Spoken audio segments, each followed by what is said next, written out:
ce fameux Parcoursup qui est beaucoup médiatisé, on va dire. Il faut, première chose peut-être pour aborder cette phase qui commence, puisqu'on va évoquer le calendrier tout à l'heure, il faut se détendre, Exactement, il faut y aller tranquillement, tranquillement. parce que les médias en font tout un truc énorme, et finalement, pour les parents qui nous regardent, les élèves et même les enseignants qui sont avec nous aujourd'hui, voilà, il faut se détendre et il faut aborder ça en confiance et se dire que plutôt cette diversité et cette richesse d'offres, elle est plutôt Une positive, chance, que c'est une exactement. C'est chance une chance. aujourd'hui plus que un frein. Alors on va évoquer tout ça. Tout d'abord, comment Saisie s'inscrit dans Parcoursup et comment on va faire les choix, comment... Donc effectivement, comme tout établissement d'enseignement supérieur, pas saisie est Oui, sur Parcoursup. bien sûr, bien sûr. Donc toutes les formations sont référencées sur la plateforme, notamment les formations en statut étudiant, mais aussi, et ça on le sait beaucoup moins, les formations en statut apprentissage, pour lesquelles finalement le processus n'est pas tout à fait le même. C'est une question de calendrier et puis le processus n'est pas le même. Exactement. Ouais. Alors, Un candidat à l'apprentissage va s'inscrire sur cette formation et le calendrier va être très ouvert parce qu'en fait, l'école, saisie en l'occurrence, s'il s'inscrit sur une formation à saisie, va simplement regarder son dossier, lui faire passer éventuellement des tests pour vérifier son niveau et lui signifier qu'il peut être promis à entrer en formation chez nous. Et dans ce cas-là, démarre pour lui la recherche de l'entreprise qui l'accueillera à la rentrée.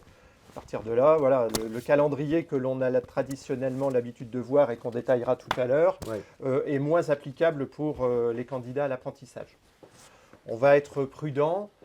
Ne mettons pas tous nos œufs dans le même panier. Il faut diversifier. On sait que Parcoursup, ce sont 10 vœux possibles, plus 10 vœux en apprentissage.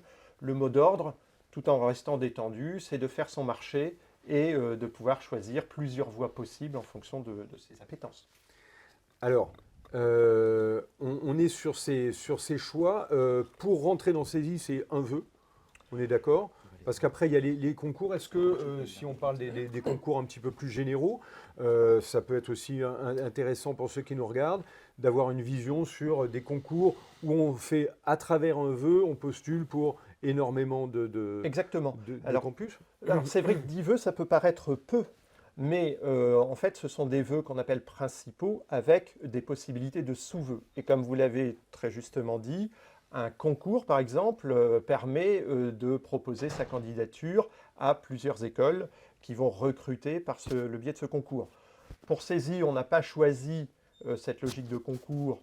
Je pense que la pression est déjà assez importante sur les épaules des jeunes lycéens et les résultats, leur dossier qu'ils ont, qui est disponible sur Parcoursup depuis tout leur parcours du lycée, est suffisant pour éclairer notre vision de leur capacité à entrer chez nous. Mais voilà, Et ouais. on peut revenir aussi sur l'offre globale de 25 campus aujourd'hui dans le Oui. réseau Saisie. Donc 25 campus, c'est aussi, on va dire, une offre géographiquement, si on a envie de bouger, si on a envie de Exactement. certaines spécialités, c'est déjà une offre qui est très riche Très, en très soi exactement. dans le réseau. Puisque aujourd'hui, vous avez... il y a combien de ces 26 000 Alors 25 d'étudiants, campus, 25 campus, effectivement environ 26 000 étudiants, stagiaires, etc. C'est-à-dire toute personne passant par saisie, y compris dans ce chiffre-là les salariés en formation. exactement. Ça sera une des thématiques sur laquelle on reviendra aussi tout à l'heure, parce que on parle de formation tout au long de la vie, de plus en plus aujourd'hui, et c'est très enrichissant justement voilà, d'enrichir son parcours, Complètement. des fois quand on a 30, 35 ans, voilà. Et y compris pour les jeunes des campus, pour les étudiants, parce qu'ils sont en proximité avec des professionnels en exercice qui enrichissent aussi leur propre culture professionnelle et leur propre parcours. Tout à fait. Alors, on a fait le distinguo entre le statut d'étudiant et le statut d'apprenti. Peut-être sur le statut d'apprenti, revenir donner quelques éléments pour ceux qui nous regardent. L'apprentissage se développe énormément. Énormément aujourd'hui. dans le supérieur depuis de nombreuses années. Ce n'est plus des formations réservées, on va dire, à ceux qui ne réussissent pas dans la voie académique, qui était C'était une la voie aberration. royale. C'était une aberration. Une aberration, hein, une vue de l'esprit. Et donc, les critères de l'apprentissage, déjà, faut y aller si on a envie. Hein, ça se prépare quand même un petit peu. Et puis, les caractéristiques principales, c'est un fonctionnement en alternance, puisqu'on va travailler une partie du temps à l'école, aller en entreprise de manière alternée, ce qui permet de concrétiser sur le terrain ce qu'on a pu apprendre pendant qu'on était en formation. Et bien évidemment, un des intérêts, c'est de pouvoir avoir sa formation financée par l'entreprise et toucher une rémunération pendant le temps de sa formation, ce qui est loin d'être négligeable, mais qui peut quand même avoir un impact, puisque quand on est en alternance, eh bien on est à l'école et en entreprise, et mon geste montre que géographiquement, il faut qu'on se déplace. Donc il faut peut-être gérer un logement qui n'est pas à proximité directe, par exemple. Tout à fait, et puis ça demande de la part de l'étudiant aussi une certaine maturité, un engagement, c'est pas anodin. C'est pas anodin. Voilà, c'est pas anodin, il y a une charge de travail qui est aussi un petit peu supérieure, et par contre à l'arrivée, ça va être quelque chose de très valorisé en termes dans les entreprises. Évidemment. Et très souvent, il y a même un prolongement qui est assez Exactement. logique et assez naturel entre l'apprentissage et tiens, derrière, il y a un poste. Effectivement, cela constitue un vrai choix, parce qu'effectivement, commencer sa formation post-bac par un apprentissage nécessite, comme vous le disiez tout à l'heure, une vraie maturité et la conscience que l'on est prêt à le faire. Parce qu'effectivement, on va répondre à des attendus d'entreprise. Alors, la contrepartie, c'est qu'effectivement, on va être très opérationnel parce qu'on apprend par l'entreprise, pour l'entreprise, donc on développe de vraies compétences professionnelles, mais effectivement, on nécessite une maturité. Donc c'est un choix, il faut en prendre la conscience pour aller vers ces formations-là. Alors, on va évoquer les différents éléments qu'on doit remplir là, pour Parcoursup pour intégrer CESI. Juste avant, peut-être se dire qu'il n'y a pas d'échec en fait dans Parcoursup. Non.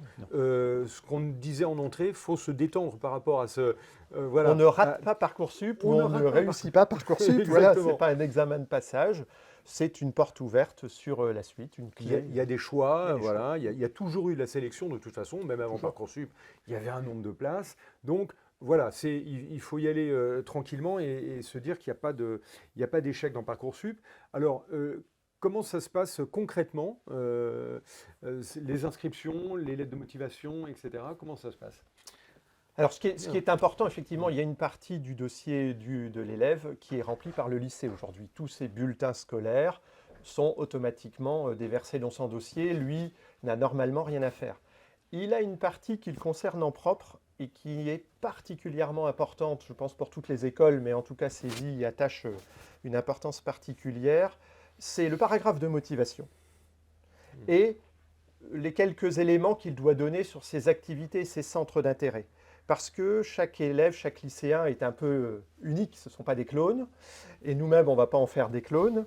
Hein. Donc, on est quand même très intéressé à voir quel est le niveau un peu d'éveil vis-à-vis de ça.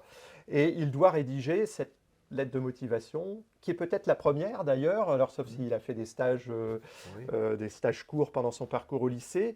Mais là, il y a un vrai enjeu d'exprimer. Un conseil que je donnerais, on commence déjà par les conseils, la spontanéité. Les parents peuvent être tentés de dire, écoute, on va te l'écrire, on va te la faire, et puis ça se voit.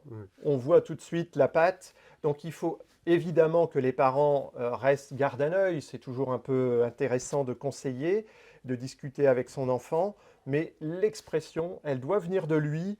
Et on le sent quand c'est spontané. Il ne faut pas avoir peur de dire qui on est et de s'ouvrir un petit peu à travers ce paragraphe. Tout à fait. D'ailleurs, les établissements, lorsqu'ils référencent leur formation dans Parcoursup, établissent clairement les critères sur lesquels ils vont étudier les dossiers. Et lorsque la plateforme va être ouverte, tout le monde pourra le constater. Effectivement, ce ne sont pas que les notes, que les bulletins scolaires qui sont importants pour les établissements.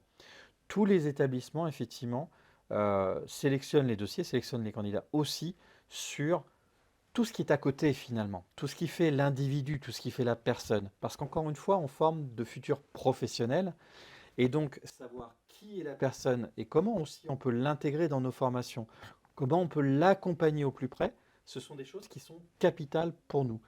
Et puis ça traduit des choses qui sont très vraies sur la personne, qui sont sur ses choix les plus profonds, sur sa manière d'être, etc. Et donc ce sont des choses très importantes. Donc, dans le dossier Parcoursup, effectivement, autre conseil qu'on peut donner aux parents et aux élèves, c'est bien regarder les critères effectivement de sélection des dossiers, d'étude des dossiers, pour y répondre au mieux et, comme tu le disais Fabrice, de la manière la plus naturelle et sincère. Il ne s'agit pas de finalement travestir la vérité, Exactement. parce que finalement, le seul échec qu'on pourrait avoir, c'est de choisir une formation qui ne nous correspond pas.